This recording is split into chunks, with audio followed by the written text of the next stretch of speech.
Bapak Ibu Saudara yang kekasih dalam Yesus Kristus, Shalom. Apa kabar Bapak Ibu Saudara yang ada di rumah?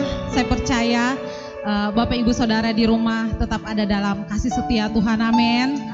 Mari kita memulai ibadah kita pagi hari ini. Sebelumnya saya mengajak saudara untuk bersatu dalam doa. Bapa, kami mengucap syukur dan berterima kasih Tuhan, sebab Engkau Allah yang baik, Engkau Allah yang setia, Engkau Bapa yang luar biasa menjaga kehidupan kami sampai saat ini Tuhan. Kami bersyukur dan berterima kasih Tuhan. Saat pagi hari ini kami akan memulai ibadah kami. Biarlah Tuhan yang mengurapi setiap kami dan dimanapun kami berada Tuhan. Engkau yang mengurapi setiap kami ya Bapa. Berkati setiap kami Tuhan. Dan biarlah puji-pujian ibadah kami pagi hari ini boleh berbau harum dan menyenangkan hati Tuhan. Terima kasih Tuhan Yesus, kami menyerahkan ibadah kami pagi hari ini dari awal pertengahan hingga berakhirnya ibadah ini Tuhan. Kami bawa di dalam nama Yesus Kristus. Haleluya. Amin. Terima kasih. Haleluya. Mari kita angkat pujian ini.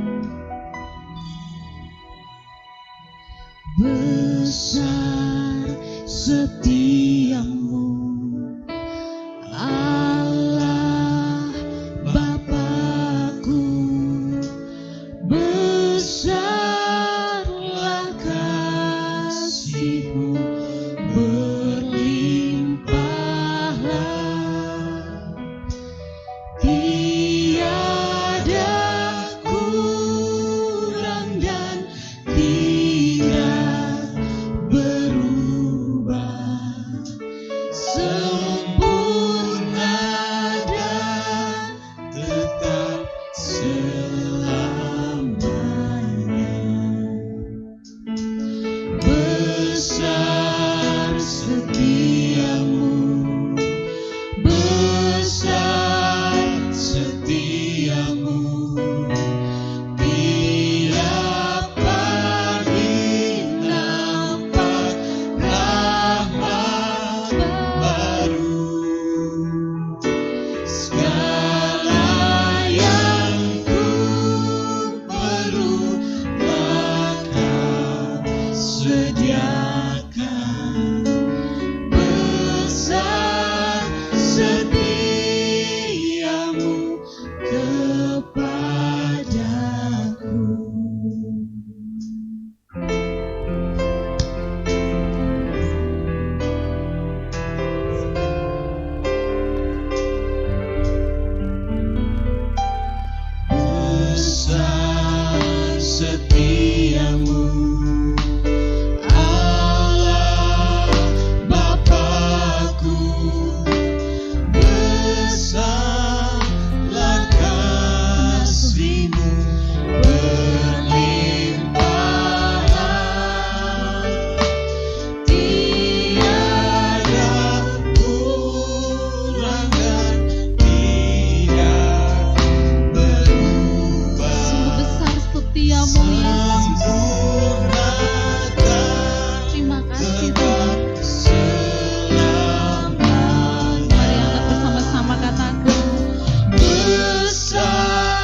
Katakan, Yesus ajaib. Yesus ajaib. Yesus ajaib. Yesus Yesus ajaib. Oh. Yesus ajaib, Tuhanku ajaib, kasih-Nya ajaib bagiku. Yes. Yesus ajaib, Tuhanku ajaib, rahmat-Nya kekal selamanya. Katakan sekali lagi, Yesus ajaib, Tuhanku ajaib, kasih-Nya ajaib bagiku.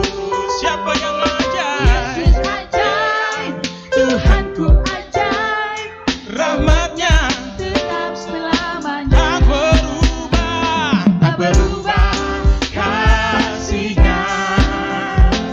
Setiap hari bertambah indahnya, oh, sampai bumi berlalu dan habislah ragaku. Yesusku ajaib bagi. Amin. Yesus ajaib, Tuhanku ajaib, kasih-Nya ajaib bagiku. Yesus ajaib, Yesus ajaib, Tuhanku ajaib, rahmat-Nya tetap selamanya. Tak berubah, tak berubah kasih-Nya. setiap hari Bertambah indahnya, sampai bumi berlalu dan habislah ragaku.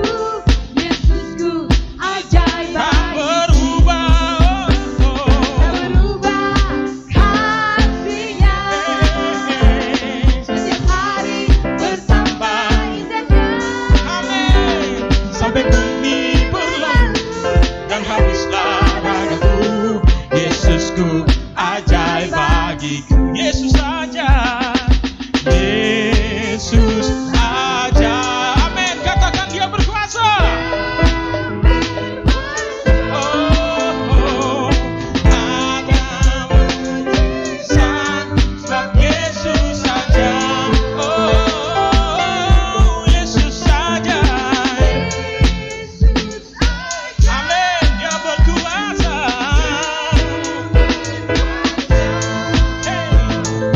Ada mujizat sebab Yesus saja. Oh, Yesus ajaib, Tuhanku ajaib, kasih-Nya ajaib bagiku. Yesus ajaib, Yesus ajaib, Tuhanku ajaib, rahmat-Nya kekal selamanya. Tak berubah tak berubah kasih-Nya, setiap hari setiap hari bertambah indahnya. Oh, sampai bumi berlalu. dan habislah ragaku. Siapa ajaib? Yesusku ajaib Tak bagiku. berubah. Tak berubah kasih-Nya. Amin. Setiap Hari bertambah indahnya, sampai bumi berlalu dan habislah ragaku. Yesusku ajaib bagiku. Oh, Yesus ajaib, Dia berkuasa. Ada mujizat sebab Yesus saja. Oh, katakan Yesus saja. Yesus saja, oh, Dia berkuasa. Ada mujizat, ada mujizat, ada mujizat, ada mujizat, ada mujizat, ada mujizat. Sebab siapa yang ajaib? Ajaib. Haleluya. Berikan kemuliaan sorak-sorai yang mulia bagi Yesus Tuhan kita. Amin. Haleluya. Siapa yang ditinggikan di pagi hari ini? Nama siapa? Oh, haleluya. Bangkit, serukan nama Yesus Tuhan kita yang dahsyat. Oh.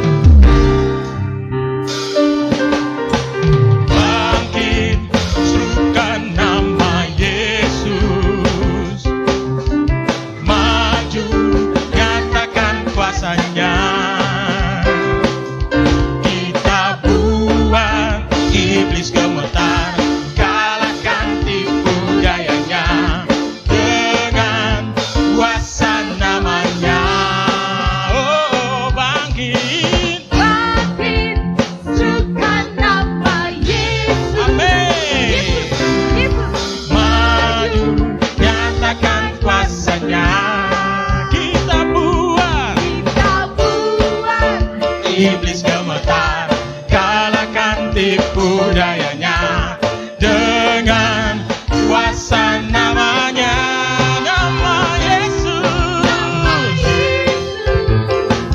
menara yang kuat. Hey, nama Yesus, kota benteng yang teguh. Nama Yesus, kalahkan semua musuh. Nama Yesus di atas segalanya. Amin. Nama Yesus di atas segalanya. Bangkit, serukan Yesus, Yesus, Yesus, maju, nyatakan kuasanya. Kita buat iblis gemetar, kalahkan tipu dayanya, dengan kuasa namanya, nama Yesus, menara yang kuat. Nama Yesus, kota benteng yang teguh. Oh, oh, oh. Semua musuh. Nama Yesus di atas segalanya. Nama Yesus, nama Yesus, menara yang kuat. Oh, kau nama Yesus. Amin. Kota benteng. Nama Yesus, nama Yesus, kalahkan semua musuh. Nama Yesus di atas segalanya. Nama Yesus sekali lagi. Nama Yesus. Amin. Haleluya.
Shalom Bapak Ibu yang Tuhan Yesus kasihi, sebelum kita mendengarkan khotbah, saya mengajak kita berdoa terlebih dahulu. Mari kita berdoa. Tuhan Yesus, kami bersyukur hari ini Engkau masih memelihara kami, Engkau masih melindungi kami dan menyertai kami. Saatnya kami akan mendengarkan firman Tuhan. Kami berdoa biarlah Tuhan berbicara bagi kami, menolong kami supaya kami memahami apa yang Tuhan inginkan dalam hidup kami. Kami berdoa supaya Roh Kudus menolong kami, memberikan kami pencerahan, pewahyuan, iluminasi supaya kami memahami apa maksud Tuhan dalam hidup kami. Terima kasih Bapa, kami buka hati untuk kami bersama-sama menerima firman Tuhan di pagi ini. Di dalam nama Tuhan Yesus Kristus, kami berdoa. Haleluya. Amin. Bapak Ibu yang Tuhan Yesus kasihi, kehidupan kita ini tidak pernah terlepas dari masalah yang terus datang silih berganti. Masalah yang kita hadapi itu dapat merupakan ujian atau cobaan bagi hidup kita. Setiap orang memiliki tingkat masalah yang berbeda-beda. Ada yang ringan, ada yang sedang, maupun ada yang berat. Tentu saja, masalah yang kita hadapi diizinkan Tuhan. Itu terjadi sesuai dengan kemampuan yang Tuhan berikan kepada setiap orang. Jika masalah tersebut ada ringan, maka diperlukan kemampuan yang kecil saja. Tetapi jika masalah tersebut berat, maka diperlukan kekuatan yang besar untuk mengatasi masalah itu. Namun demikian, ada banyak orang yang pada saat menghadapi masalah menjadi pesimis dan tenggelam dalam persoalan yang mereka hadapi. Ada sebuah ilustrasi yang menggambarkan tentang bagaimana seseorang menghadapi masalah. Satu hari, seorang wanita yang baru saja menikah datang ke ibunya dan mengeluh tentang tingkah laku suaminya. Setelah menikah, ia baru tahu karakter asli sang suami. Bahwa sang suami adalah orang yang keras kepala, suka bermalas-malasan, cuek, boros, dan sebagainya. Wanita muda ini berharap agar orang tuanya bisa menolong dia dan menyalahkan suaminya. Namun betapa kagetnya dia, ternyata ibunya diam saja. Bahkan ibunya mengajak dia ke dapur, sementara putrinya terus-menerus menceritakan masalah yang dihadapi. Lalu sang ibu memasak. Setelah sekian lama, ia memasak air dan air tersebut mendidih. Lalu sang ibu menuangkan air panas di dalam 3 gelas yang telah disiapkannya. Dan dalam 3 gelas itu telah dimasukkan, yang pertama adalah wortel, yang kedua telur, dan yang ketiga adalah kopi. Kemudian air tersebut dimasukkan ke dalam masing-masing gelas. Setelah menunggu beberapa saat, ia mengangkat isi ketiga gelas daripada benda-benda yang tadi telah masukkan. Dan hasilnya adalah yang pertama, wortel yang sebelumnya adalah benda yang keras telah menjadi lunak. Telur yang sebelumnya mudah pecah berubah menjadi keras. Kopi yang berupa bubuk, dia menghasilkan aroma yang harum. Lalu sang ibu menjelaskan, "Nah, masalah dalam hidup itu bagaikan air mendidih. Namun, bagaimana sikap kita yang akan menentukan dampaknya. Kita bisa menjadi lembek seperti wortel, atau mengeras seperti telur, atau harum seperti kopi," kata ibunya. Jadi, wortel dan telur bukan mempengaruhi air tersebut. Mereka dipengaruhi dan mereka berubah oleh pengaruh air panas yang mendidih tadi. Sementara kopi malah mengubah air tadi menjadi harum. Dari ilustrasi ini, kita dapat melihat bahwa ada 3 jenis orang dalam menghadapi persoalan yang dapat digambarkan dengan 3 benda tadi.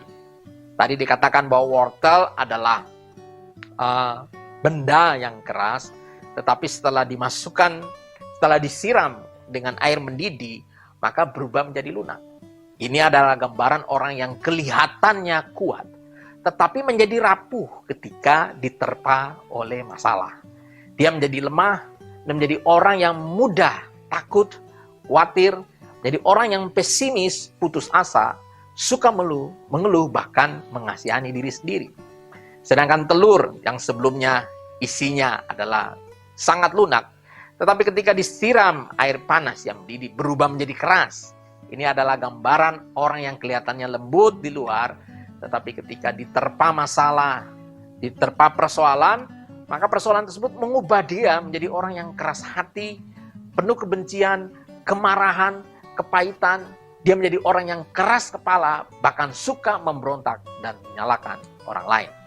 Sementara kopi yang bentuknya adalah bubuk, ya, tetapi setelah disiram air mendidih ke dalamnya, maka kopi tersebut larut ke dalam air dan menghasilkan aroma yang harum. Sekali lagi, kopi tidak terpengaruh oleh air itu, dia bahkan mempengaruhi air. Ini menggambarkan bahwa orang-orang yang mampu mengatasi persoalan. Persoalan tidak menguasai dia. Dia justru mengalami perubahan yang luar biasa ketika dia menghadapi persoalan. Dia menjadi orang yang lebih bijaksana, lebih dewasa, lebih matang, dan lebih berhikmat. Ternyata respon setiap orang dalam menghadapi persoalan itu berbeda-beda. Dan dampaknya juga yang dihasilkan adalah berbeda-beda. Dengan demikian, sangatlah penting bahwa respon seseorang dalam menghadapi persoalan itu sangat menentukan hasil yang akan dinikmati dia, entah itu hasil positif atau negatif. Dan respon tersebut lahir dari kemampuan yang ada dalam diri seseorang, sehingga ia dapat mengatasi persoalan dalam hidupnya. Nah, kemampuan inilah yang membuat seseorang berhasil dalam mengatasi persoalan-persoalan hidup. Bagaimanakah seorang mampu mengatasi berbagai macam persoalan dalam hidupnya? Nah, hari ini saya akan berbicara tentang satu topik yang saya beri judul mampu mengatasi pencobaan atau persoalan. Mari saya mengajak kita membaca dari dalam Alkitab dalam 1 Korintus pasal yang ke-10 ayat 1 sampai 13. Demikian firman Tuhan, "Aku mau supaya kamu mengetahui saudara-saudara bahwa nenek moyang kita semua berada di bawah perlindungan awan dan bahwa mereka semua telah melintasi laut. Untuk menjadi pengikut Musa, mereka semua telah dibaptis dalam awan dan dalam laut. Mereka semua makan makanan rohani yang sama, dan mereka semua minum minuman rohani yang sama, sebab mereka minum dari batu karang rohani yang mengikuti mereka. Dan batu karang itu ialah Kristus. Tetapi sungguh pun demikian, Allah tidak berkenan kepada bagian yang terbesar dari mereka, karena mereka ditewaskan di padang gurun." Semuanya ini telah terjadi sebagai contoh bagi kita untuk memperingatkan kita, supaya jangan kita menginginkan hal-hal yang jahat seperti yang mereka perbuat. Dan supaya jangan kita menjadi penyembah-penyembah berhala sama seperti mereka Sama seperti beberapa orang dari mereka, seperti ada tertulis, maka duduklah bangsa itu untuk makan dan minum. Kemudian bangunlah mereka dan bersukalia. Janganlah kita melakukan percabulan seperti yang dilakukan oleh beberapa orang dari mereka. Sehingga pada satu hari telah ditewaskan 23.000 orang. Dan janganlah kita mencobai Tuhan seperti yang dilakukan oleh beberapa orang dari mereka, sehingga mereka mati dipagut ular. Dan janganlah bersungut-sungut seperti yang dilakukan oleh beberapa orang dari mereka, sehingga mereka dibinasakan oleh malaikat maut. Semua ini telah menimpa mereka sebagai contoh dan dituliskan untuk menjadi peringatan bagi kita yang hidup pada waktu di mana zaman akhir telah tiba. Sebab itu, siapa yang menyangka bahwa ia teguh berdiri, hati-hatilah supaya ia jangan jatuh. Pencobaan-pencobaan yang kamu alami ialah pencobaan-pencobaan biasa yang tidak melebihi kekuatan manusia. Sebab Allah setia, karena itu ia tidak akan membiarkan kamu dicobai melampaui kekuatanmu. Pada waktu kamu dicobai, ia akan memberikan kepadamu jalan keluar sehingga kamu dapat menanggungnya.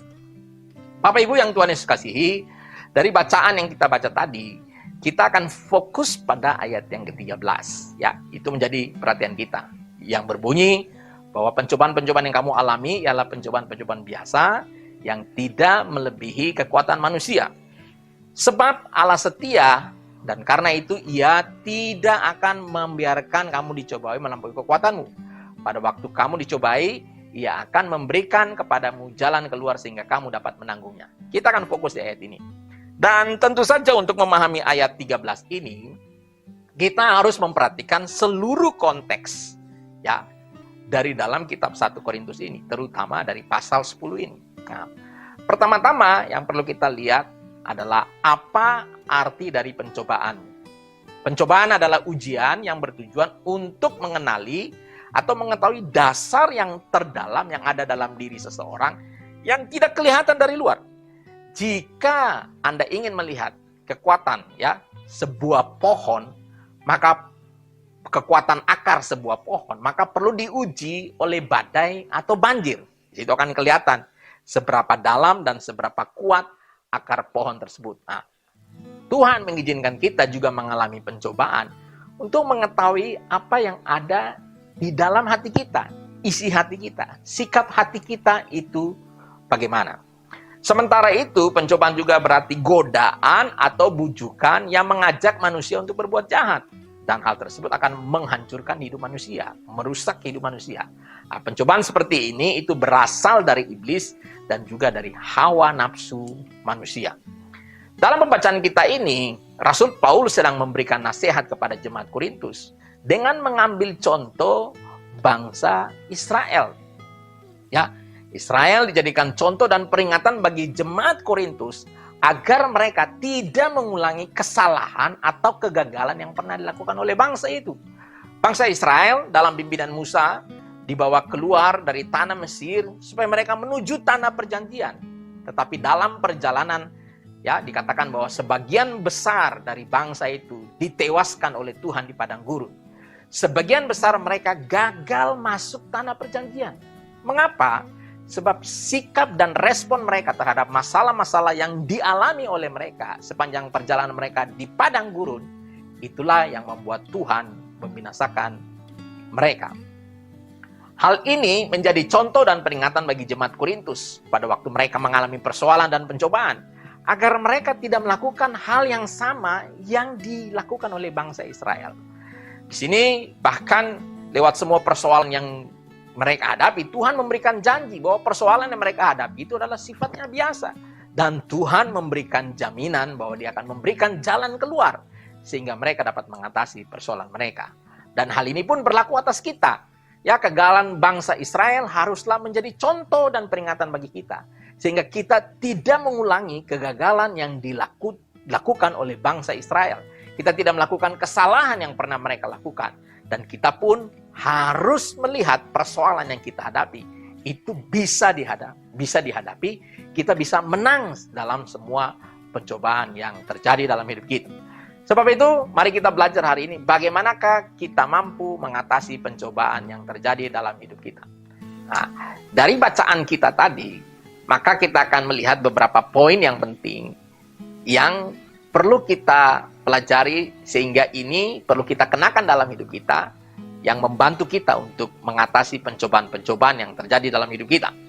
Yang pertama, langkah pertama, apa yang harus kita lakukan ketika kita mengalami persoalan? Yang pertama, kita harus mengenal jalan dan rencana Tuhan. Nah, ingat, Tuhan tidak pernah bertindak tanpa alasan atau tanpa rencana. Tuhan telah membuat rencana bagi setiap kita.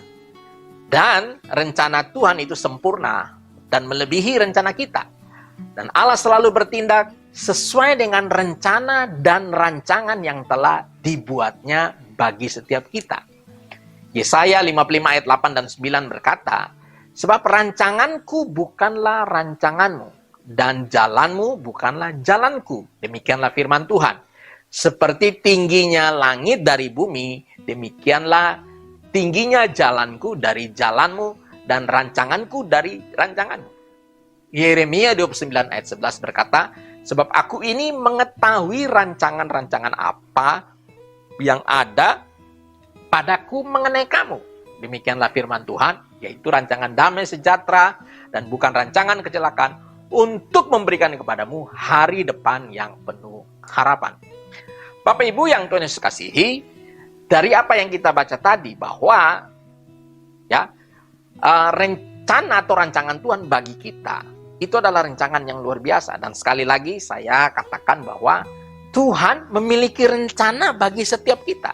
Tidak ada seorang pun yang menjadi anaknya yang dimana Tuhan tidak pernah atau Tuhan tidak memiliki rencana bagi dirinya. Sebab itu setiap kita, dalam kehidupan kita, setiap perkara atau peristiwa yang terjadi dalam hidup kita, itu bisa saja merupakan bagian dari rencana atau jalannya Tuhan bagi kita. Dan kita kalau belajar dari ini, dari pasal 10 tadi, ayat 1 sampai 13, di dalam pasal ini, Rasul Paulus sedang menyetarakan atau menyamakan perjalanan bangsa Israel dengan perjalanan orang percaya atau orang Kristen. Dan dalam hal ini, yang dimaksudkan adalah jemaat di Korintus, yang juga menggambarkan kita sebagai orang percaya. Dan kita lihat bagaimana persamaan tersebut. Yang pertama adalah tindakan Allah dalam membebaskan bangsa Israel dari perbudakan. Dengan tangan Tuhan yang kuat dan perkasa, itu memaksa Firaun untuk membebaskan Israel. Melalui perbuatan-perbuatan spektakuler, perbuatan-perbuatan yang ajaib, mujizat Tuhan yang luar biasa, itu menunjukkan bahwa tangan Tuhan yang kuat itu sedang menghukum dewa-dewa di Mesir. Dengan keperkasaannya Tuhan mengalahkan dan menaklukkan dewa-dewa Mesir. Dan melepaskan Israel dari perbudakan di tanah Mesir. Dan dewa-dewa Mesir di sini antara lain seperti Sungai Nil, makanya ada mujizat, yaitu air menjadi darah, tulah yang diberikan air menjadi darah, ya. Dan juga antara yang ada dewa di Mesir adalah dewa matahari, dewa kesuburan, dewa padang pasir, dewa kesembuhan, dewa langit, bahkan anak sulung Firaun itu dipercaya sebagai seorang dewa. Tindakan Allah tadi menghancurkan, ya, menaklukkan semua kekuatan-kekuatan dewa yang ada di Mesir. Sehingga ini melepaskan bangsa Israel dari perbudakan yang ada tanah Mesir. Nah, semua perbuatan Tuhan ini adalah tindakan sepihak Tuhan.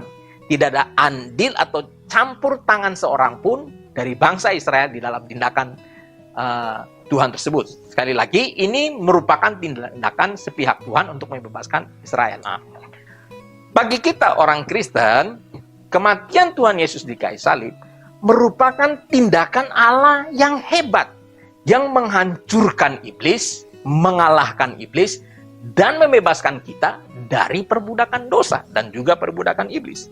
Kematian Tuhan Yesus di kayu salib mengalahkan iblis merupakan tindakan sepihak Tuhan tanpa andil seorang manusia atau campur tangan siapapun dalam apa yang Yesus lakukan. Nah, di sini dikatakan atau kita ketahui bahwa Tuhan Yesus mengalahkan iblis melalui kayu salib. Jadi kita perlu tahu bahwa iblis itu sangat takut dengan kayu salib. Sebab lewat kematian Yesus kayu salib, dia dihancurkan. Sekali lagi, iblis takut dengan salib. Makanya, jika kita menjadi orang Kristen yang bersedia pikul salib dan sangkal diri, iblis justru takut kepada hal tersebut. Itu yang pertama, bahwa tindakan Allah membebaskan bangsa Israel dari tanah Mesir, dan tindakan Yesus Kristus di atas kayu salib juga membebaskan kita dari perbudakan dosa. Lalu apa tujuan yang Tuhan tentukan bagi bangsa Israel untuk membebaskan mereka dari perbudakan Mesir? Tujuannya yaitu membawa mereka keluar dari Mesir menuju ke tanah perjanjian. Nah, ini luar biasa. Mereka dibebaskan dari perbudakan Mesir untuk dibawa ke tanah perjanjian yang berlimpah susu dan madu. Sementara kita sebagai orang percaya, Tuhan Yesus membebaskan kita dari perbudakan iblis dengan tujuan membawa kita menuju tanah perjanjian kita, yaitu Kanaan surgawi. Ya, dengan cara mengubah hidup kita untuk menjadi anak-anak Allah yang serupa dengan Kristus, yang hidup berkenan dan menyenangkan Tuhan. Dan kalau kita lihat di sini juga, Israel pun menikmati berkat-berkat rohani. Seperti dikatakan bahwa mereka dibaptis ya dalam awan dan dalam laut. Mereka semua makan makanan rohani dan minum minuman rohani yang sama dari batu karang rohani, itu Yesus Kristus. Orang Israel telah mengalami kasih karunia Allah yang begitu luar biasa. Mereka dibebaskan dari perbudakan, mereka dipelihara oleh Allah di padang gurun, bahkan mereka mengalami mujizat demi mujizat, dan mereka mengalami persekutuan dengan Kristus. Ini adalah hal yang luar biasa, karunia-karunia rohani yang dinikmati oleh orang-orang Israel. Demikian pun kita, setelah kita dibebaskan dari perbudakan dosa, maka kemudian kita dibaptis. Kita dibaptis sebagai satu tanda bahwa kita mau hidup dalam ketaatan, mau menjadi pengikut Kristus. Sementara itu Allah pun memelihara hidup kita, dan kita juga mengalami ya pemeliharaan rohani dari Tuhan, dan juga kita juga mengalami persekutuan dengan Kristus. Nah, tetapi kendati bahwa bangsa Israel telah menerima berkat-berkat rohani ini, mereka gagal untuk menyenangkan Tuhan, sehingga mereka dibinasakan di padang gurun. Mereka kehilangan hak sebagai umat pilihan dan tidak dapat memasuki tanah perjanjian. Allah telah memperlihatkan kepada bangsa Israel perkara-perkara besar, dan mereka mengalami hal-hal yang luar biasa, tapi mereka gagal sampai ke tanah Kanaan. Hal ini menunjukkan bahwa memiliki ketaatan kepada Allah itu bukanlah hal yang mudah. Melihat dan mengalami mujizat bukanlah jaminan seseorang untuk bisa bertobat, untuk mengalami perubahan hidup. Itu belum tentu. Dan yang berikutnya kalau kita perhatikan, bagaimanakah bangsa Israel? Mereka berjalan keluar dari Mesir menuju tanah perjanjian. Satu-satunya jalan yang harus mereka lewati yaitu padang gurun. Ya, untuk mencapai tujuan ke Israel, ya, tujuan Israel untuk masuk ke tanah perjanjian, mereka harus melewati jalan yang telah dipersiapkan Tuhan, yaitu padang gurun. Kalau Bapak Ibu yang pernah ke Israel, apalagi dari Mesir menuju ya ke Israel, biasanya kita akan menginap untuk naik ke Gunung Sinai. Dalam perjalanan kita pasti melihat bahwa padang gurun kiri kanan. Kita melihat sepertinya tidak ada kehidupan di sana. Nah, Bapak Ibu, kalau kita saat itu berada di rombongan bangsa Israel, tentu saja kita melihat bahwa jalan ini jalan yang tidak mudah. Sebab bagaimanakah orang bisa hidup di padang gurun? Bayangkan, orang Israel saat itu yang keluar dari Mesir sekitar jumlahnya sekitar 2-3 juta orang. Tapi mereka harus melewati padang gurun. Jadi kita harus memahami bahwa padang gurun itu adalah rencana Allah. Padang gurun adalah jalan yang harus dilewati oleh umat Israel untuk mewarisi tanah Kanaan, tanah perjanjian.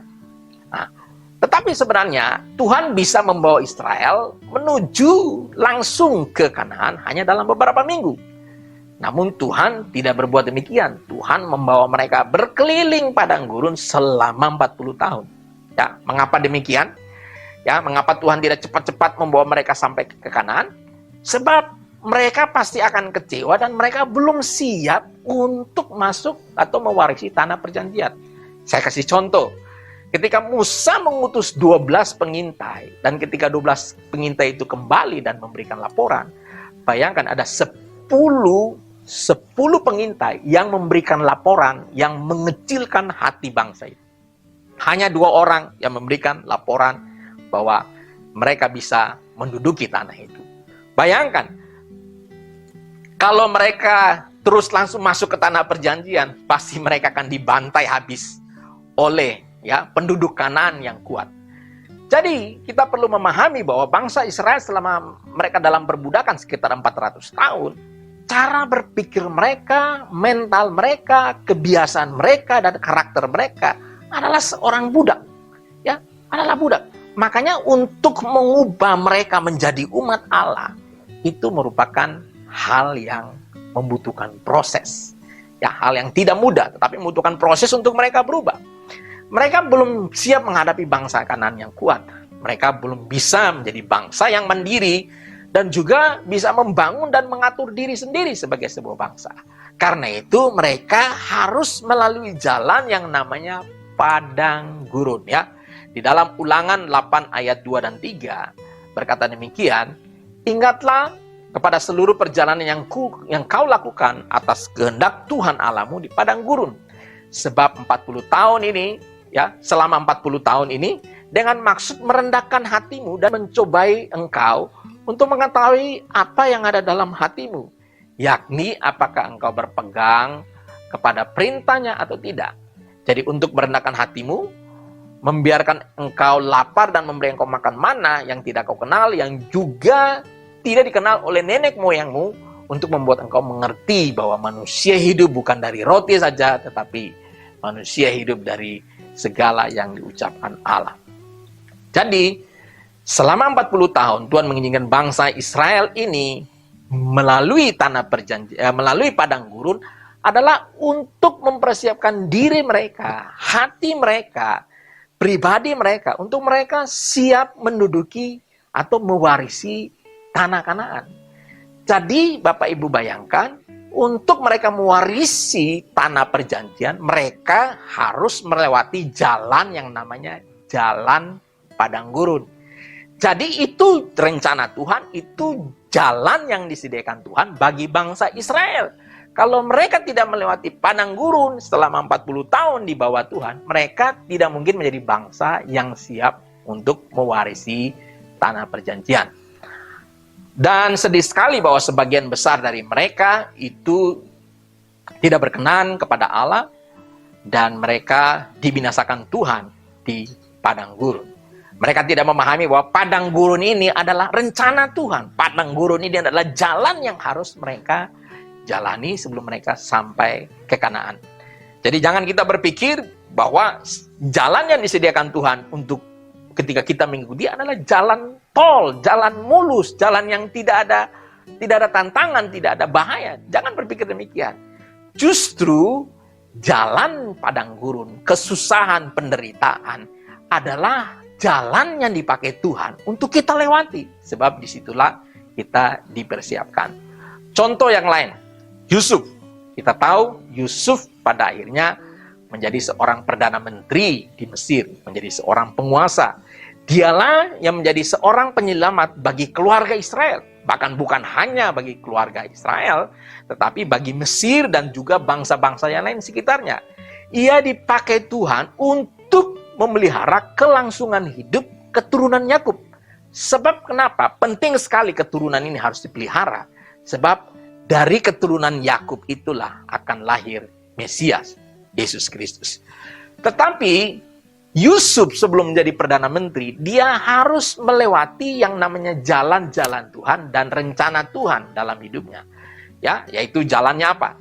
Jalannya itu dibuang ke sumur, dijual, jadi budak, difitnah, dilupakan, dan masuk penjara. Mengapa Yusuf harus melewati jalan yang penuh penderitaan tersebut.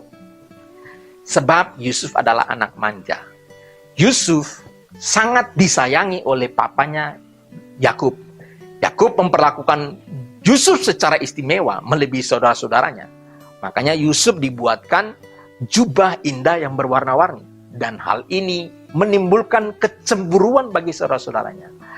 Ya, jadi saudara, Yusuf kalau langsung saja dia menjadi penguasa Mesir sebagai anak manja, dia tidak bisa berbuat apa-apa.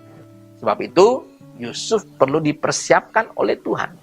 Ya, Yusuf belum siap kalau tidak melewati jalan-jalan yang Tuhan sudah siapkan.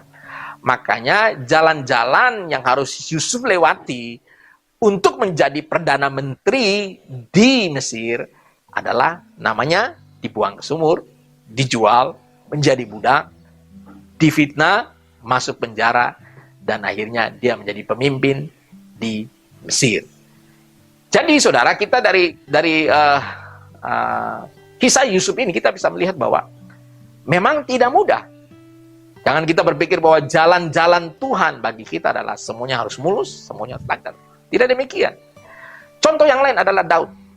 Daud juga telah melewati jalan-jalan yang penuh penderitaan sebelum ia menjadi Raja Israel. Ya, dan jalan-jalan yang penuh penderitaan dilewati mulai dari penolakan di dalam keluarganya, dia menjadi anak yang dianggap remeh, tidak diperhitungkan. Dia dimusuhi, dia dikejar-kejar mau dibunuh. Dia pernah mengalami banyak sekali penderitaan. Tetapi justru dari jalan-jalan itu, Yakub dipersiapkan untuk menjadi Raja Israel. Dia dipersiapkan untuk menjadi orang yang berkenan kepada Allah. Dan dari garis keturunan Daud, lahirlah Sang Mesias. Jadi sekali lagi, jalan Tuhan bagi kita belum tentu merupakan jalan yang mulus. Tidak ada hambatan, tidak ada tantangan, tidak ada kesusahan, tidak ada penderitaan. Nah, situasi pandemi COVID-19 saat ini bisa saja merupakan jalan Tuhan yang harus kita lewati. Rencana Tuhan yang harus kita genapi. Bahkan ini bisa jadi merupakan kehendak Tuhan yang harus kita ikuti. Saat ini saya tahu ada banyak orang mengalami penurunan dalam omset, dalam keuntungan dari usaha-usahanya. Ada orang juga yang kehilangan pekerjaan, bahkan ada orang yang usahanya bangkrut, tutup, tidak bisa dibuka. Ya. Semuanya itu yang terjadi tadi bisa merupakan jalan Tuhan atau rencana Tuhan yang harus kita jalani. Sebab Tuhan mempunyai rencana yang indah yang harus kita capai, tetapi jalan-jalannya tadi adalah jalan-jalan sepertinya merupakan jalan yang tidak menyenangkan, jalan yang penuh dengan berbagai penderitaan dan kesesakan. Jadi sekali lagi, setiap kita ini memiliki jalan Tuhan dalam hidup kita. Jalan Tuhan ini akan membawa kita kepada kehidupan yang penuh pengharapan. Namun kehidupan yang penuh pengharapan itu bukan di bumi ini. Seperti saya jelaskan beberapa minggu yang lalu, di dalam kitab 1 Petrus bahwa kehidupan yang penuh pengharapan itu ada di sorga yang tidak layu. Ya, jadi Tuhan memiliki tujuan bagi orang Kristen, bahwa tujuan kita, ya, Tuhan akan membawa setiap kita, mengantar kita melalui jalan-jalan yang telah Tuhan tentukan bagi kita, sehingga kita sampai kepada Kanaan surgawi. Jadi jalan dan rencana Tuhan bagi kita yang pasti adalah supaya kita menjadi serupa dengan Tuhan Yesus. Kita berubah dari hari ke hari selama kita hidup ini. Kita mempergunakan segala sesuatu yang Tuhan percayakan di muka bumi ini. Entah itu talenta, itu harta, itu kedudukan, kepintaran, dan segala hal yang Tuhan berikan bagi kita. Sebagai sarana untuk memuliakan Tuhan di bumi. Yaitu untuk membangun pekerjaannya. Supaya lewat semua yang kita miliki tadi, yang semua kita berikan tadi, itu dapat memenangkan semakin banyak orang yang juga dapat diubah untuk menjadi serupa seperti Tuhan Yesus. Nah, dan melalui proses itu Tuhan telah mempersiapkan jalan-jalan yang harus kita lewati. Tuhan memiliki rencana, rancangan yang harus kita lewati. Kalau kita mengerti dan mengikuti rencana Tuhan yang telah Tuhan persiapkan bagi kita, kita akan menjadi pribadi yang sesuai dengan kehendak Allah dan pribadi yang menyukakan hati Allah. Untuk menjadikan kita manusia yang seperti Tuhan kehendaki, Tuhan tidak membuat tindakan-tindakan yang spektakuler. Sekali lagi, untuk membuat kita menjadi pribadi yang seperti Tuhan kehendaki, Tuhan tidak melakukan tindakan spektakuler dalam hidup kita. Tetapi Tuhan harus menggunakan jalan-jalan yang Ia persiapkan bagi kita supaya kita melalui jalan-jalan tersebut. Bapak Ibu yang Tuhan Yesus kasihi, kalau kita memahami jalan-jalan Tuhan ini, maka kita bisa melihat bahwa kekecewaan, kepahitan, kemiskinan, pengkhianatan, kita dikucilkan, direndahkan, difitnah, digosip, kita ditinggalkan orang yang dikasihi. Semuanya itu bisa menjadi jalan Tuhan untuk mengubah kita menjadi dewasa, supaya kita menjadi serupa seperti Kristus. Nah, semua hal itu adalah berkat yang tidak bisa dibeli dan juga tidak bisa ditukar. Makanya kita perlu bertanya, apakah lewat semua peristiwa yang kita lewati hari-hari ini, entah itu peristiwa yang menyenangkan atau peristiwa yang tidak menyenangkan, apakah kita sudah mengenali jalan Tuhan di dalam setiap persoalan tersebut? Itulah pertanyaan serius yang harus kita jawab saat ini. Makanya di dalam semua yang kita alami saat ini, kita mesti memahami, kalau ini memang jalan Tuhan yang harus kita lewati, maka kita harus menjalaninya. Oke. Itu hal pertama. Bagaimana supaya kita mampu mengatasi pencobaan? Pertama, kita harus memahami jalan-jalan Tuhan. Kalau pencobaan yang kita alami adalah memang seizin Tuhan, rencana Tuhan yang harus kita lewati, maka kita harus menjalaninya. Yang kedua, bagaimana mengatasi pencobaan? Yaitu kita tidak boleh berbuat dosa. Nah, ini penting sekali. Ketika kita ada dalam masalah, ada dalam persoalan, kita tidak boleh berbuat dosa. Dan seringkali orang ketika mengalami masalah, dia suka mengambil tindakan-tindakan yang tidak benar. Dia berbuat dosa. Ada orang ketika masalah berat, dia pergi menenangkan diri ke tempat-tempat hiburan, ke bar, ke nightclub, ke tempat-tempat dugem, diskotik. Ada orang juga yang berusaha menyelesaikan masalah dengan lari dari masalah. Dia pergi minum minuman keras, dia mabuk, sehingga dia berpikir bahwa hal tersebut bisa menghilangkan penderitaan atau masalahnya.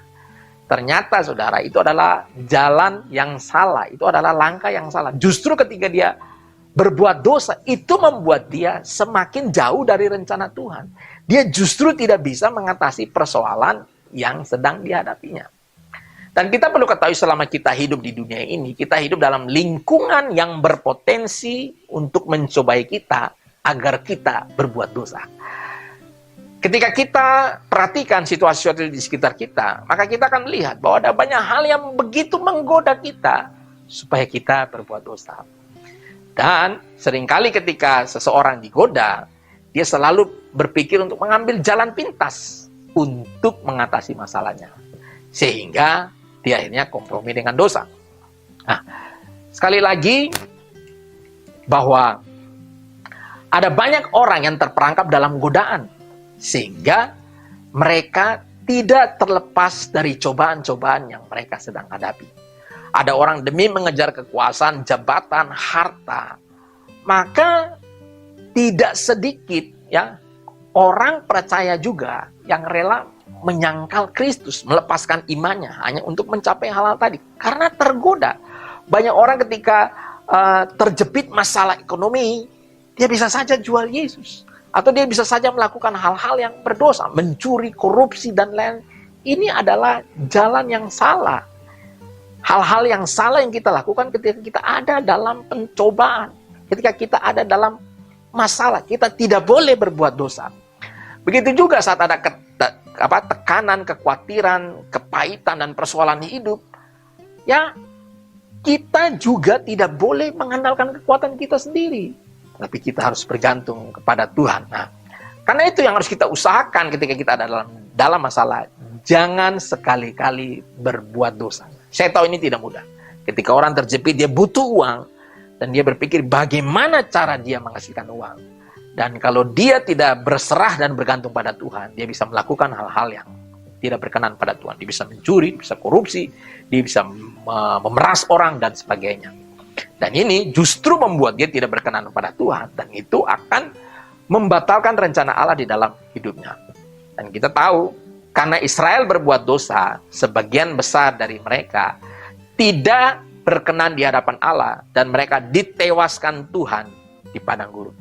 Mereka tidak masuk ke tanah perjanjian.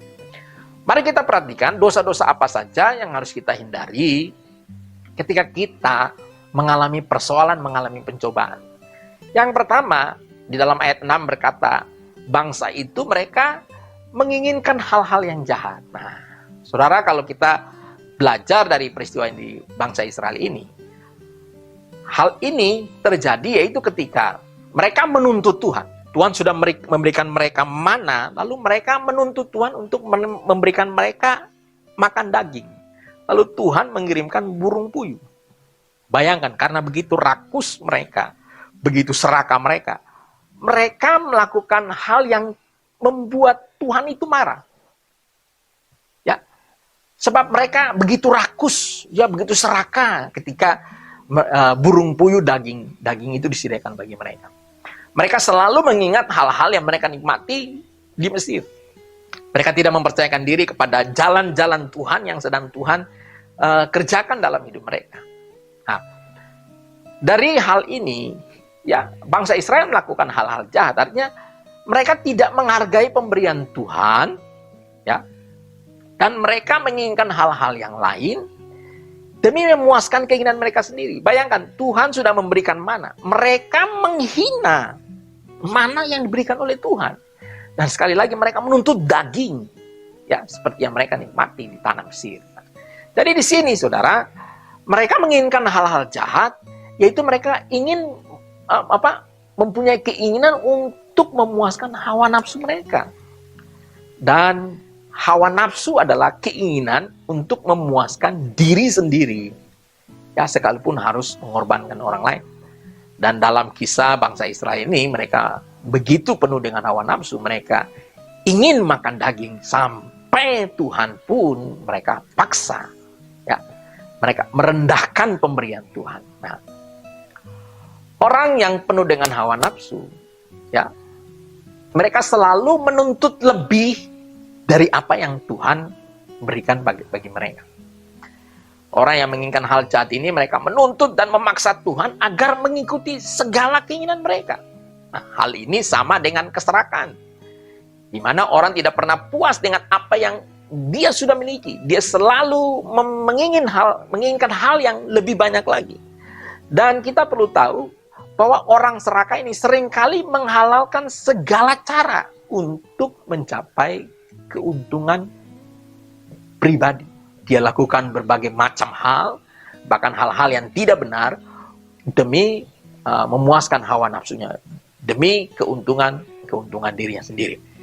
Kalau kita perlu jujur, seringkali doa yang kita naikkan kepada Tuhan, ya, kalau kita perlu jujur dengan diri sendiri, itu merupakan pemaksaan agar Tuhan melakukan apa yang sebenarnya bukan kehendak Tuhan. Dan ini adalah hal yang jahat di mata Tuhan.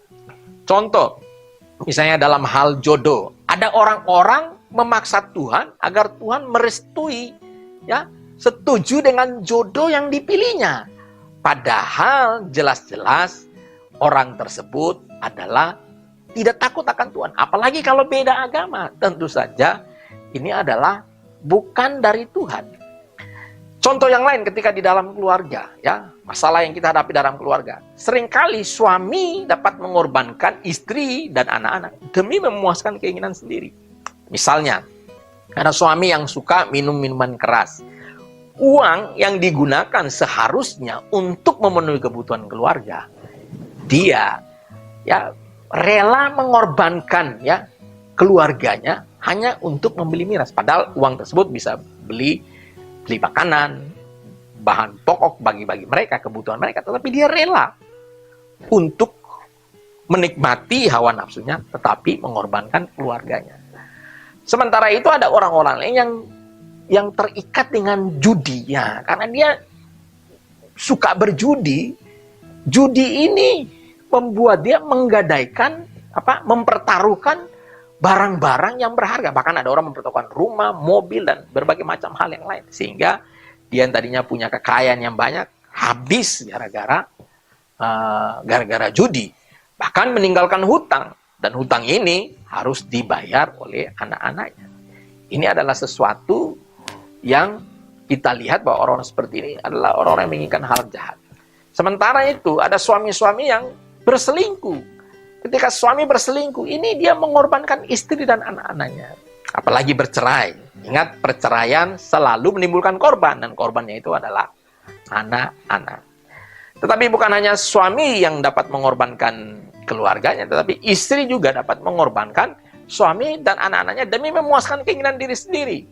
Banyak istri-istri yang membelanjakan uang tidak bertanggung jawab, yang hanya membelikan apa yang menjadi keinginan dia, bukan kebutuhan daripada keluarganya. Ada istri-istri juga yang menuntut suami untuk bekerja lebih keras, mendapat uang lebih banyak, akan diberikan kepada istrinya, sehingga istrinya dapat membeli barang-barang seperti dimiliki oleh istri-istri yang lain. Di sini ada sebuah persaingan sebenarnya yang tidak sehat. Padahal ya suaminya itu punya gaji berapa, tetapi dia memaksa suaminya untuk bekerja keras agar memuaskan keinginan istrinya ini. Ini adalah keinginan jahat. Dan kita juga tahu ada orang-orang tua yang juga mengorbankan anak-anaknya, ya, bekerja tidak membiayai anak-anaknya, orang tua pergi meninggalkan anak-anaknya, orang tua tidak bertanggung jawab kepada anak-anaknya. Demikian pun anak-anak juga dapat mengorbankan orang tua demi kepentingan mereka. Sementara itu kalau kita lihat dalam bidang pekerjaan, ya, hal-hal yang jahat ini juga dapat dilakukan oleh pimpinan. Pimpinan dapat mengorbankan karyawan agar memperoleh keuntungan yang lebih besar. Dan juga ada orang yang dapat mengorbankan temannya sendiri, teman sejawatnya di dalam pekerjaan, demi dia memperoleh jabatan yang lebih tinggi dari temannya. Ya, sementara itu ada orang memperoleh kekayaan dengan cara korupsi, menindas orang lain, memeras orang lain, mengambil uang yang bukan haknya. Itu adalah hak orang lain, tapi dia berani mengambil uang tersebut. Contoh, dia memotong gaji atau pendapatan seseorang untuk dimasukkan ke dalam kantong pribadi. Padahal itu tidak ada. Tetapi dibuat alasan ini untuk uang itulah, uang inilah. Padahal tidak ada. Semuanya itu dimasukkan ke dalam kantongnya sendiri. Sementara ada orang lain yang sudah jelas-jelas tahu bahwa proyek ini sudah dimenangkan dan yang harus dikerjakan oleh contohnya si A. Tetapi karena dia begitu berniat untuk mendapat proyek tersebut, dia bisa saja mengancam orang yang telah mendapat proyek itu, atau bahkan menyogok pejabat agar pejabat itu bisa ya mengubah kebijakan dan menentukan proyek itu kepada dia. Nah, ini adalah contoh hal-hal yang jahat yang diinginkan orang lain. Dan kalau kita cerita ini terus, maka kita tidak akan habis waktu kalau kita mau membicarakan hal ini. Tetapi itulah adalah hal-hal jahat yang kita saksikan di depan mata kita. Itu adalah dosa yang pertama. Dosa yang kedua yang harus dihindari adalah menyembah berhala. Menyembah berhala adalah menyembah ilah lain selain Tuhan. Nah, ilah tersebut atau berhala tersebut dipercayai dapat memberikan kekuatan, keuntungan, perlindungan, kesembuhan, dan lain-lain. Berhala dapat berbentuk benda-benda seperti patung, ya, patung dalam bentuk apapun, termasuk patung dalam bentuk tokoh-tokoh Kristen, ya, orang-orang kudus, atau bahkan berbentuk Tuhan Yesus. Bahkan salib pun tidak boleh kita sembah, sebab Tuhan melarang hal ini. Jangan kamu menyembah apapun, benda apapun yang menyerupai hal-hal yang ada di langit, di bumi, dan di bawah bumi. Itu tidak boleh. Jadi ketika orang menyembah pohon, menyembah gunung, menyembah matahari, menyembah bulan, itu adalah berhala. Jadi kita harus menyingkirkan hal-hal tersebut, sebab berhala tersebut akan membuat Tuhan, ya, bisa menghukum kita gara-gara tindakan kita tersebut. Tuhan mendisiplin kita. Oke. Jadi Hal-hal berhala juga bisa berupa seperti jabatan kita. Sesuatu yang kita perlakukan lebih berharga dari Tuhan itu berhala. Bisa jadi itu adalah kekuasaan, jabatan, pekerjaan kita, usaha kita. Pelayanan juga bisa menjadi berhala. Hobi, uang, judi, ya, handphone, ya, media sosial. Selain itu, orang yang kecanduan minuman keras, rokok, narkoba, itu juga bisa menjadi berhala bagi mereka. Sementara orang yang suka dengan ilmu-ilmu gaib, jimat, dan hal-hal yang berbentuk mistik, itu juga merupakan berhala. Hal-hal ini itu tidak boleh kita lakukan. Ya, hal-hal ini harus kita hindari ketika kita sedang mengalami banyak persoalan. Ada banyak orang ketika dalam persoalan, entah itu sakit penyakit, dia coba berdoa, dia coba ke dokter, lalu dia tidak sembuh, lalu dia cari dukun. Nah, ini salah. Ada orang untuk mendapatkan keuntungan yang besar, mencapai kekayaan, dia mau pakai jalan pintas. Dia pergi ke Gunung Kawi, minta ilmu-ilmu dari sana, sehingga dia bisa memperoleh keuntungan. Ya, selain itu, ada juga banyak lain bentuk berhala-berhala yang dipakai orang-orang. Seperti ada orang yang menaruh kucing yang tangannya begini-begini, itu katanya bisa panggil orang, mendatangkan keuntungan. Kucing tersebut adalah berhala. Tidak bisa mendatangkan keuntungan dalam kehidupan kita. Orang Kristen tidak boleh melakukan hal ini. Dosa yang ketiga yang dilakukan oleh bangsa Israel yang harus kita hindari, yaitu mencobai Tuhan. Mencobai Tuhan adalah menuntut Tuhan melakukan sesuatu yang bertentangan dengan kehendak-Nya. Misalnya, kita berdoa, minta supaya karir kita diberkati, pekerjaan kita diberkati, posisi kita, jabatan kita semakin naik di dalam pekerjaan. Tetapi kalau kita kerjanya malas-malasan, datang kantor terlambat terus, suka melawan atasan, ya tidak mungkinlah kita menginginkan karir itu baik, kita berdoa minta seperti itu, tapi kerja kita tidak benar. Ini tentu saja tidak bisa. Ini bertentangan dengan tatanan yang Tuhan sudah tentukan. Ya, ada orang yang berdoa, ya, minta kesehatan, tetapi dia tidak jaga makan, dia minum minuman keras, mabuk, narkoba, ya tentu saja ini tidak bisa memberikan kesehatan bagi dirinya. Dosa yang berikutnya yang perlu kita hindari adalah bersungut-sungut. Bersungut-sungut adalah sikap hati yang menempatkan diri di luar kedaulatan atau pemerintahan Allah. Jadi sikap hati menempatkan diri di luar kedaulatan atau pemerintahan Allah. Nah, contohnya, orang-orang seperti ini itu tidak bisa bersyukur, selalu mengeluh. Dia mengeluh kepada Tuhan, kenapa saya lahir dari keluarga miskin, kenapa tidak lahir dari keluarga kaya, kenapa badan saya pendek, kenapa kulit saya hitam, kenapa saya begini, kenapa saya begitu. Pokoknya dia selalu mengeluh kepada Tuhan. Padahal Tuhan telah menciptakan setiap kita itu unik dan spesial, istimewa, dengan kelebihan-kelebihan telah ditentukan masing-masing. Sehingga kita dapat mengenapi rencana Tuhan dalam hidup kita. Dosa yang berikutnya yang harus kita hindari, yaitu percabulan. Percabulan adalah segala sesuatu bentuk penyimpangan seksual, ya, yaitu seks yang tidak sesuai dengan firman Tuhan. Dalam firman Tuhan, hubungan seks yang sah adalah hubungan seks yang boleh hanya dilakukan oleh pasangan suami istri yang telah diberkati di gereja. Di luar itu adalah dosa. Yang termasuk dalam dosa percabulan adalah pornografi, onani, masturbasi, perselingkuhan, melakukan hubungan seks pada waktu pacaran, melakukan hubungan seks dengan orang yang bukan pasangan nikah, pergi ke tempat pelacuran, dan lain-lain sebagainya. Nah, hal-hal ini, dosa-dosa ini selalu menggoda kita ketika kita berada dalam tekanan. Makanya ketika kita menghadapi pencobaan, kita mengalami masalah, kita tidak boleh berbuat dosa. Kalau kita berbuat dosa, justru akan menambah banyak masalah dalam hidup kita. Karena itu, salah satu cara, ya, hal yang kedua yang perlu kita lakukan dalam mengatasi pencobaan atau masalah dalam hidup kita, jangan berbuat dosa. Seperti bangsa Israel, karena mereka berbuat dosa, sebagian besar dari mereka ditewaskan Allah di padang gurun. Mereka tidak menikmati tanah perjanjian yang sungguh dijanjikan Tuhan kepada mereka.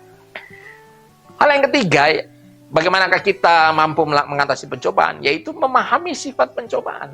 Nah, bagaimanakah sifat pencobaan? Dikatakan bahwa pencobaan yang kita alami adalah pencobaan yang biasa, yang tidak melebihi kekuatan manusia.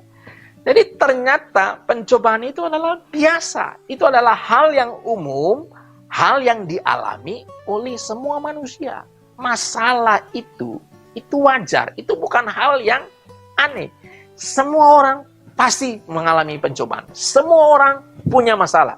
Semua orang dalam hidup ini mengalami kesulitan-kesulitan. Jadi Bapak Ibu, kita jangan berpikir bahwa masalah itu berat. Inilah yang membuat kita tidak mampu mengatasi masalah. Karena kita berpikir bahwa masalah itu terlalu berat bagi kita. Dan ya, Alkitab katakan bahwa masalah yang kita hadapi, pencobaan yang kita hadapi, itu tidak melebihi kekuatan manusia. Jadi di dalam kita mengatasi masalah, Tuhan tahu masalah apa yang perlu, seberat apa masalah yang Tuhan izinkan dalam hidup kita. Tidak mungkin bagi anak yang mampu mengangkat beban 5 kilo diberikan beban 50 kilo, tidak mungkin. Nah, Tuhan juga tahu kekuatan kita. Jadi dalam hal ini, pencobaan-pencobaan yang kita alami, masalah-masalah yang kita alami, Tuhan tidak memperlakukan kita seperti malaikat. Dia memperlakukan kita sebagai manusia. Dia tahu bahwa kita punya keterbatasan, kita punya kelemahan, makanya dia mengizinkan pencobaan-pencobaan terjadi dalam hidup kita. Tidak melebihi kekuatan manusia. Jadi mari Bapak Ibu, mari apapun masalah kita, apapun persoalan kita mampu mengatasinya. Ada banyak orang ya yang lahir dengan tubuh yang tidak sempurna, artinya mengalami cacat, tetapi mereka bisa melakukan hal-hal yang luar biasa. Contohnya adalah Nick Vujicic, ya. Kalau kita tahu dia tidak punya kaki, ya sempurna, tapi dia bisa berkarya. Ini luar biasa, ya. Artinya dia bisa mengatasi pencobaan masalah yang dia hadapi. Demikian pun apapun yang kita alami, entah itu masalah keluarga, masalah pekerjaan, masalah keuangan, apapun, itu semua bisa kita atasi. Bis. Sebab hal-hal tersebut adalah biasa, adalah umum bagi manusia dan tidak melebihi kekuatan manusia. Karena itu, jangan terlalu membesar-besarkan masalah. Masalah itu biasa, ya. Masalah itu apa? Biasa, ya, bukan luar biasa. Sebab itu, mari kita memandang masalah sebagai hal yang biasa, yang bisa diatasi. Ada orang punya masalah lebih besar daripada kita, mereka bisa atasi. Sebab itu, mari kita harus menjalani hidup ini dengan penuh ucapan syukur. Oke. Hal yang keempat, bagaimana kita bisa mengatasi masalah kita, yaitu kita harus percaya kepada Tuhan. Dalam hal ini adalah kesetiaan Tuhan. Dikatakan pada waktu Allah itu setia, karena itu pada waktu kamu dicobai, ia tidak akan membiarkan kamu dicobai melampaui kekuatanmu. Ini luar biasa. Saudara, Allah kita adalah Allah yang setia. Ketika kita berjalan di jalan-jalannya Tuhan, ketika kita berjalan di dalam rencana Tuhan, Tuhan tidak mungkin mengizinkan kita dicobai melampaui kekuatan kita. Tidak mungkin. Kalau Tuhan tahu kita hanya mampu memikul beban 10 kilo, tidak mungkin dia kasih 15 kilo. Tidak mungkin, sebab dia tahu kita tidak mampu. Karena itu, percayalah, Allah setia. Allah tidak mungkin memberikan satu beban, satu masalah melampaui kekuatan kita. Jadi percaya pada Allah yang setia ini, yang selalu menjanjikan rahmat-Nya, kasih setianya bagi kita setiap pagi. Makanya, jangan pernah meragukan kesetiaan Allah. Yang penting kita harus memahami dan mengenali bahwa sekarang ini kita sedang ada di jalan-jalannya Tuhan. Ini yang penting. Ketika kita ada jalan-jalan Tuhan, Tuhan akan memproteksi kita. Tuhan akan melindungi kita. Tuhan tidak akan membiarkan kita dicobai melampaui kekuatan kita. Dan satu hal yang luar biasa, bahwa Tuhan pun menjanjikan jalan keluar. Jadi kesetiaan Allah ini membuat Allah tidak membiarkan kita dicobai melampaui kekuatan kita, dan dalam setiap masalah yang kita hadapi, Tuhan selalu menjanjikan jalan keluar. Apapun pencobaan yang kita alami, apapun masalah yang sedang kita alami saat ini, Tuhan selalu menyediakan jalan keluar. Ketika kita diperhadapkan dengan godaan, dengan cobaan, maka percayalah, minimal ada satu jalan keluar yang Tuhan sediakan bagi kita. Mungkin kita lihat pintu ini tertutup, pintu itu tertutup, pintu itu tertutup. Saya kasih tahu, Tuhan selalu menyediakan jalan keluar bagi kita. Asal kita tidak menyerah dengan persoalan. Kita tidak menyerah dengan pencobaan-pencobaan kita. Tapi kita berusaha untuk tidak berbuat dosa dalam menghadapi pencobaan-pencobaan yang kita alami. Jadi ini luar biasa. Ya, sekali lagi di dalam semua cobaan yang kita alami, Tuhan selalu menyediakan jalan keluar. Dalam mengalahkan dosa, Tuhan selalu menyediakan jalan keluar bagi kita. Dan Tuhan sekali lagi tidak akan memberikan pencobaan melebihi kekuatan kita. Dia tahu kita akan mampu menanggung persoalan yang kita hadapi. Dan saudara, memang ketika kita diizinkan Tuhan untuk bersabar dalam proses yang harus kita lewati, Dia memberikan kita kekuatan untuk kita dapat bertahan dalam proses yang kita lewati. Maka kita perlu bertahan. Sebab Alkitab katakan, berbahagialah orang yang bertahan dalam pencobaan. Memang bertahan dalam pencobaan, bertahan untuk tidak berbuat dosa, itu sakit.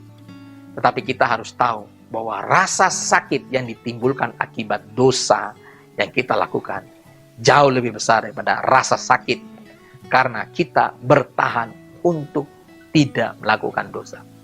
Kalau ada orang menghina kita, ada orang membuat kita marah, ada orang membuat kita jengkel, dan kalau kita bertindak kekerasan terhadap dia,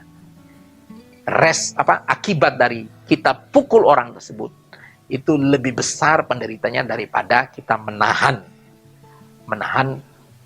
ya rasa sakit untuk tidak melakukan kekerasan kepada orang itu. Dan juga ada banyak hal lain. Ketika orang menyakiti kita, kita diam saja, itu bukan hal yang gampang. Itu hal yang menyakitkan. Tapi saya kasih tahu, ketika kita balas, akibat yang kita akan tanggung, akibat kita membalas orang tersebut, akan lebih sakit daripada ketika kita menahan diri untuk tidak membalas. Sebab itu Bapak Ibu, mari jangan berbuat dosa. Dan ingat, ya, percayalah pada kesetiaan Tuhan, bahwa Allah tidak akan membiarkan kita dicobai melampaui kekuatan kita, dan bahwa Allah selalu menyediakan jalan keluar. Apapun persoalan yang kita hadapi saat ini, terutama di saat situasi seperti yang ini kita hadapi, COVID-19, kita tidak tahu kapan ini akan berakhir. Ya, ditambah lagi, terus ditambah waktu, kita tidak tahu kapan ini akan berakhir. Tetapi percayalah bahwa apa yang kita alami ini, ya, tidak melebihi kekuatan kita, tidak melampaui kekuatan kita, dan Allah pasti memberikan jalan keluar.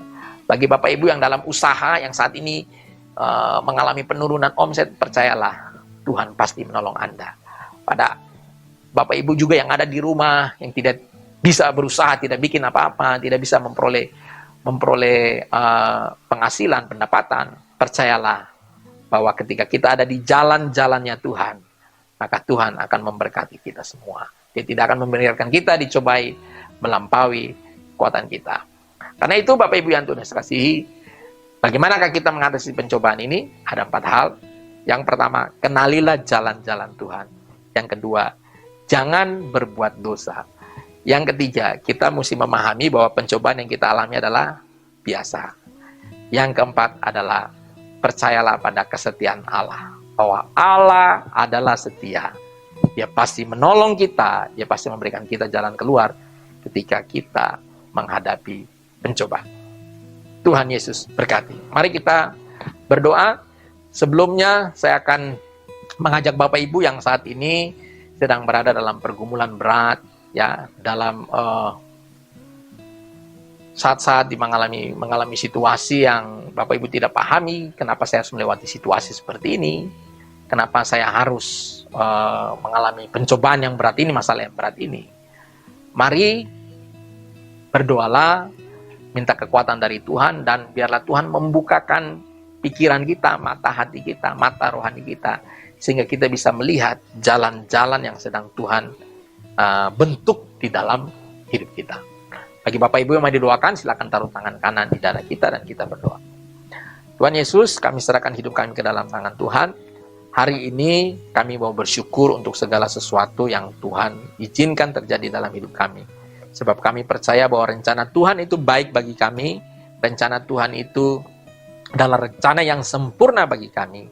Tuhan tidak menginginkan kecelakaan dalam hidup kami, tetapi Tuhan ingin memberikan kehidupan yang penuh harapan bagi kami.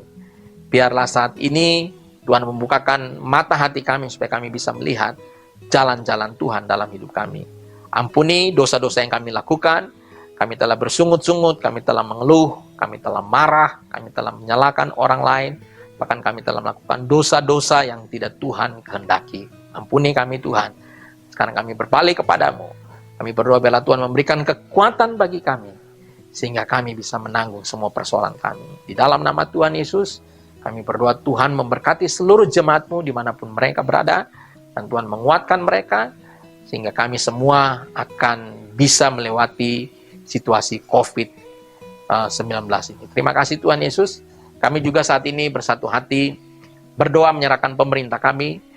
Tuhan berikan hikmat bagi pemerintahan kami sehingga mereka bisa mengatasi persoalan yang ada di bangsa ini. Kami berdoa pulihkan bangsa kami Tuhan. Berkati Bapak Presiden, berkati para menteri, seluruh anggota legislatif, seluruh anggota DPR, MPR, Tuhan berkati mereka. Biarlah kami semua bergandengan tangan di dalam memecahkan persoalan bangsa ini.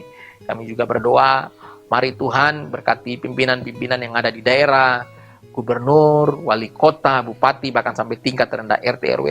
Berkati kami semua sehingga kami juga bisa bekerja sama di dalam mengatasi persoalan ini. Berkati TNI, Polri, Satpol PP yang juga terlibat di dalam menangani masalah ini Tuhan. Beri kekuatan, beri kesehatan kepada mereka semua. Kami juga berdoa menyerahkan para petugas medis, dokter dan para perawat dan juga petugas medis lainnya yang ada di rumah sakit ataupun di fasilitas kesehatan. Tuhan menolong mereka, Tuhan melindungi mereka, Tuhan memberikan mereka kekuatan sehingga mereka bisa menjalankan tugas mereka dengan baik dan benar. Di dalam nama Tuhan Yesus, beri sukacita kepada mereka, damai sejahtera Tuhan memerintah dalam hati mereka, sehingga mereka tetap kuat dalam menjalankan tugas mereka. Kami juga berdoa bagi pasien-pasien yang saat ini dirawat, bila Tuhan menyembuhkan mereka, Tuhan memberikan daya imun yang kuat di dalam tubuh mereka, sehingga mereka akan bisa sembuh daripada sakit penyakit ini. Terima kasih Tuhan, berkati semua obat, semua vitamin, semua apapun yang diberikan kepada tubuh mereka, sehingga mereka bisa sembuh dalam nama Tuhan Yesus. Juga berkati seluruh masyarakat yang ada di Indonesia supaya kami semua secara sadar menjaga diri kami dan juga menjaga orang lain agar juga kami bisa memutus rantai penyebaran daripada virus corona ini Tuhan. Terima kasih Tuhan Yesus. Kami juga berdoa Tuhan pulihkan keadaan ekonomi bangsa kami. Mari Tuhan curahkan berkat-berkat-Mu atas bangsa ini. Terima kasih Tuhan. Kami juga berdoa bagi seluruh umat-Mu, orang Kristen dimanapun berada. Biarlah Tuhan memberkati kami semua. Tuhan pakai hidup kami supaya di dalam peristiwa ini kami juga belajar untuk menjadi berkat bagi orang-orang yang ada di sekitar kami. Terima kasih Tuhan.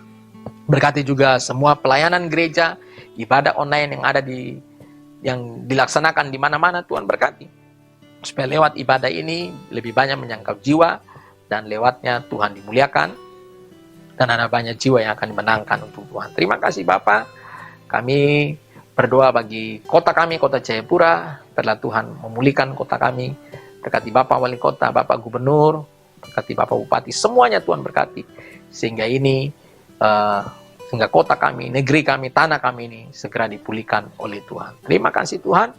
Kami juga berdoa menyerahkan persembahan kami kepada Tuhan yang kami beri, biarlah Tuhan memberkati setiap persembahan kami, dan biarlah persembahan ini dipakai untuk memperluas pekerjaan Tuhan di muka bumi ini, dan kami berkat Tuhan melimpah dalam hidup kami semua. Terima kasih Tuhan, dan pada akhirnya kami kembalikan segala pujian hormat hanya bagi Tuhan, dan kami menutup ibadah ini. Sebelum kami menutupnya, kami mohon berkat daripada Tuhan. Mari kita angkat tangan dan terimalah berkat daripada Tuhan. Damai sejahtera dari Allah Bapa, kasih karunia dari Tuhan Yesus Kristus dalam persekutuan dengan kuat kuasa Roh Kudus, menyertai kita semua hari ini sampai selama-lamanya. Di dalam nama Tuhan Yesus, kami berdoa. Haleluya. Amin. Puji Tuhan, Bapak Ibu semua, dengan demikian berakhir pula ibadah kita di saat ini. Dan kita akan ketemu lagi di minggu depan pada waktu yang sama di akun yang sama. Dan jangan lupa, bagi jemaat Like Ministry, kita sekarang ini sedang puasa sampai tanggal 20 Mei. Biarlah kita tetap kuat, kita bergumul bagi bangsa kita, supaya Tuhan segera memulihkan bangsa kita. Shalom, Tuhan Yesus memberkati. Amin.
Walau 1000 lebah di sisi kiriku dan 10.000 lebah di sisi kananku, walau semua musuh mengepungku, pengharapanku selalu ada. Oh, walau tak kulihat sinar mentari dan tiada kulihat indahnya pelangi, walau badai menerbang dan tofan melanda, pengharapanku selalu ada.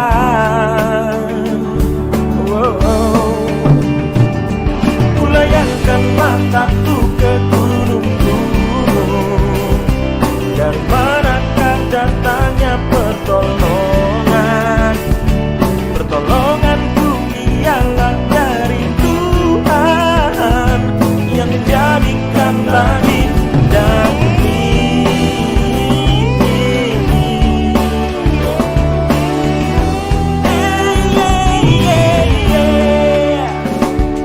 Walau 1000 lebah di sisi kiriku dan 10.000 lebah di sisi kananku, walau semua musuh mengepungku, pengharapanku selalu ada.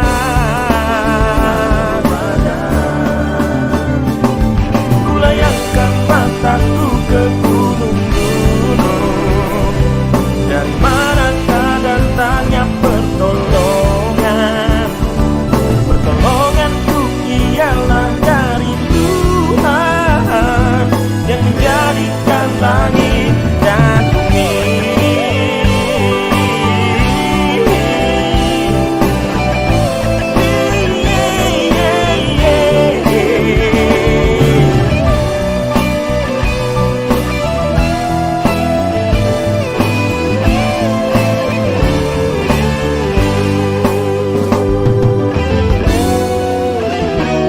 Haleluya, ku sembah Kau Tuhan. Haleluya, ku sembah Kau Raja. Haleluya, sekarang dan selamanya. Haleluya.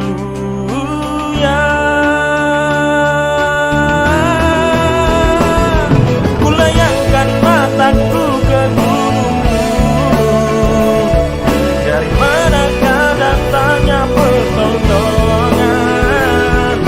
Pertolonganku ialah dari Tuhan yang menjadikan langit dan bumi.